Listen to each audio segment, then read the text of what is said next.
काजू हमी भावासाठी निघालेल्या शासन निर्णयाविरोधात उद्धव बाळासाहेब ठाकरे गटाच्या वतीनं आमदार वैभव नाईक यांच्या नेतृत्वाखाली आंदोलन करण्यात आलं। यावेळी काजू हमी भावाबाबतचा शासन निर्णय फाडून आमदार वैभव नाईक आणि ठाकरे गटाचे नेते यांनी निषेध नोंदवला।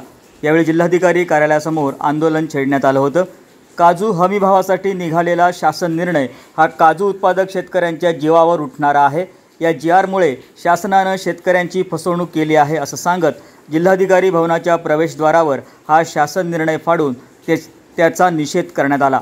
यावेळी आमदार वैभव नाईक जिल्हाधिकाऱ्यांवर भडकलेले पाहायला मिळाले। यावेळी शिवसेना उबाटा गटाचे आमदार वैभव नाईक, शिवसेना नेते सतीश सावंत, सुशांत नाईक, अतुल रावराणे, संदेश पारकर, अमरसेन सावंत यांच्यासह पदाधिकारी आणि कार्यकर्ते उपस्थित होते।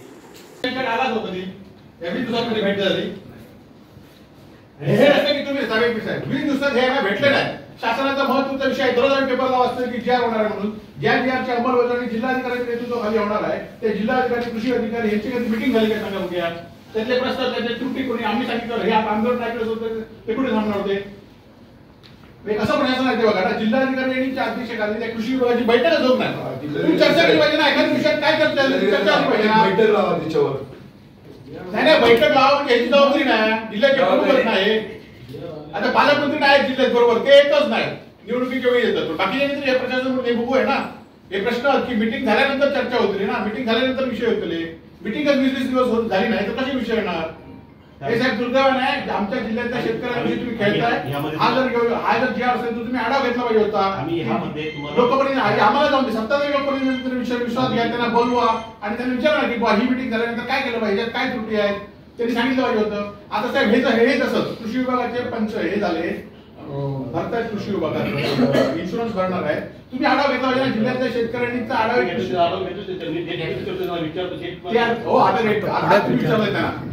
कुठे हे करायचं म्हणून, कोणाशी कॉन्टॅक्ट करायचं, तुम्हाला कोणाशी कॉन्टॅक्ट करायचं माहिती नाही।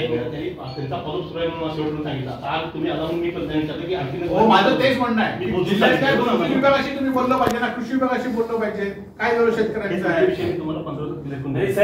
दुसरी अडचण या जीआर मध्ये अशी आहे, याची अंमलबजावणी यंत्रणा करणारी काजूला जो काजूचा जीआर निघालेला आहे, याच्यामध्ये ज्या शेतकऱ्यांनी काजू विक्री केलेली आहे त्यांना जीएसटीचं बिल देणं हे त्या जीआरमध्ये बंधनकारक केलेलं आहे। यामध्ये आज शिवसेना शिष्टमंडळाने मागणी केलेली आहे शासनाकडे की ज्या सातबारावर काजूची नोंद आहे आणि ज्यांनी राज्य आणि केंद्राकडे काजूचा विमा भरलेला आहे अशा शेतकऱ्यांना सरसकट 50 रुपयाचं अनुदान हे त्यांच्या खात्यामध्ये जमा करावं आणि तशा प्रकारे जीआरमध्ये बदल करावा। दुसरा, सहहिस्सेदारांचं जे काही संमतीपत्र आहे ते सुद्धा शिथिल करण्याची मागणी केलेली आहे। एकंदरीत ह्या जीआरमध्ये शेतकऱ्यांना अनुदान देण्याच्या दृष्टिकोनातून ज्या काही जाचगटी होत्या त्या जाचगटी रद्द करण्यासाठीचा आजची निदर्शनं होती।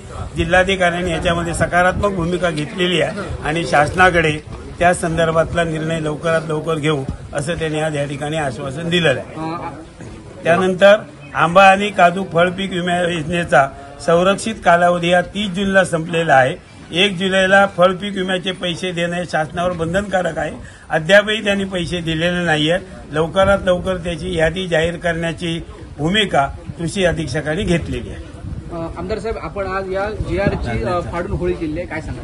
खरं तर शासनाने 9 तारखेला जीआर काढला आहे। लोकसभेच्या निवडणुकीचा वापर या आमच्या शेतकऱ्यांचा करून घेतला। लोकसभेच्या निवडणुकीमध्ये चुकीच्या पद्धतीने त्यांना सांगितलं की 30 रुपये अनुदान होईल, 40 रुपये अनुदान होईल, रेट वाढेल, परंतु आपल्या जिल्ह्यातल्या शेतकऱ्यांचं जवळजवळ 500 कोटीपेक्षा जास्त नुकसान झालेलं आहे। तरी पण आता 10 रुपयाचा जीआर झालाय, 9 तारखेला जीआर झालाय, तर दुर्दैवाने जिल्हाधिकारी, कृषी अधिकारी आणि काजू बोर्डाचे जे सदस्य आहेत त्यांची एकही बैठक आज झाली नाही, हे आज निष्पन्न झालेलं आहे। म्हणजे फक्त जीआर काढायचे आणि त्या जीआरचं अंमलबजावणी करायची नाही म्हणून त्या जीआरची आम्ही त्या जीआर फाडून टाकलेले आहे। त्याचबरोबर आज जिल्ह्यातल्या लोकांना धान्यामध्ये ऑफलाईन पद्धतीने, खरं तर पाऊस या जिल्ह्यामध्ये मोठ्या प्रमाणात पडला आहे आणि सर्व डाऊन आहेत, लाईट नाहीत आणि ऑफलाईन पद्धतीने 30 तारीखपर्यंत धान्य, आज 30 तारीखपर्यंत धान्य मिळालं नाहीत। आम्ही त्यांना सांगितलं की ऑफलाईन पद्धतीने धान्य द्या आणि येणाऱ्या आजच्या दिवसामध्ये त्यांनी तो असा ऑफलाईन पद्धतीने धान्य देण्याचा जीआर काढण्याचं त्यांनी मान्य केलं आहे, त्याच्याशी पत्रव्यवहार केलेला आहे आणि ते होतील। त्याचबरोबर जिल्ह्यातल्या शेतकऱ्यांनी आता हळूहळू आपल्या प्रत्येकाच्या खाजगी जमिनीमध्ये बेल्टाची मानाची झाडं आहेत आणि त्यांना शासन, फॉरेस्ट अधिकारी चुकीच्या पद्धतीने त्या बेल्टाच्या पानाची वाहतूक करण्यासाठी रोखत आहेत। आम्ही त्यांना सांगितलं की फॉरेस्टची जर असेल तर फॉरेस्टचे तुमचे कर्मचारी त्यांच्या संरक्षणासाठी पगार देते पोलीस फॉरेस्टच्या कर्मचाऱ्यांना. आणि खाजगी जमिनीत असेल तर आम्ही ते खपवून घेतलं जाणार आहे. खाजगी वसुली बेल्ड्याची पानाची झाडांची पानं आहेत ती लोकांना रोजगार निर्माण करणारी आहे. स्थानिक लोकांना काहीतरी रोजगार त्यातनं मिळेल तो अनुदान घेतला. परंतु काजूच्या संदर्भात इन्शुरन्स संदर्भात ज्या सतीश सावंत साहेबांनी सांगितल्याप्रमाणे जर या संदर्भात येणाऱ्या पुढच्या 28 ऑगस्टमध्ये कारवाई झाली तर पुन्हा आमचं आज आम्ही शिवसेनेच्या वतीनं आणलो. पुढच्या वर्षी आम्ही शेतकऱ्यांना आवाहन करू आणि मोठा मोर्चा या ठिकाणी काढणार आहोत. आपण जिल्हाधिकाऱ्यांवर सरळ आरोप केले की आपण हे लक्ष घातलं पाहिजे होतं या संदर्भात. आपण बघितलं असाल की 9 तारीखला GR आल्यानंतर त्याच्या बैठका झाल्या पाहिजेत. एकही बैठक घेतली नाही हे आपल्या पुढ्यात निष्पन्न झालंय आणि त्यामुळे जिल्ह्यातील प्रशासनावर पालकमंत्र्यांचा अंकुश नाही. दोन्ही मंत्री फक्त आज बघितलं असाल की केसरकर आणि पालकमंत्री एकमेकावर आरोप प्रत्यारोप एकमेकाच्या ह्याच्यातनं करतायत आणि त्यामुळे जिल्ह्यातील कुठल्याही गोष्टीकडे ह्या अशा गोष्टी झाल्या पाहिजे होत्या. मिटिंग झाली पाहिजे होती, चर्चा झाली पाहिजे होती. ही चर्चा झाली नाही हे आपल्या पुढे निष्पन्न झालेलं आहे. प्रसाद पाताडे, सिंधू रिपोर्टर लाईव्ह, ओरोस. नवनवीन व्हिडिओ न्यूज पाहण्यासाठी सिंधू रिपोर्ट लाईव्ह चॅनलला सबस्क्राईब करा, बेल आयकॉन बटन दाबा आणि अपडेट रहा.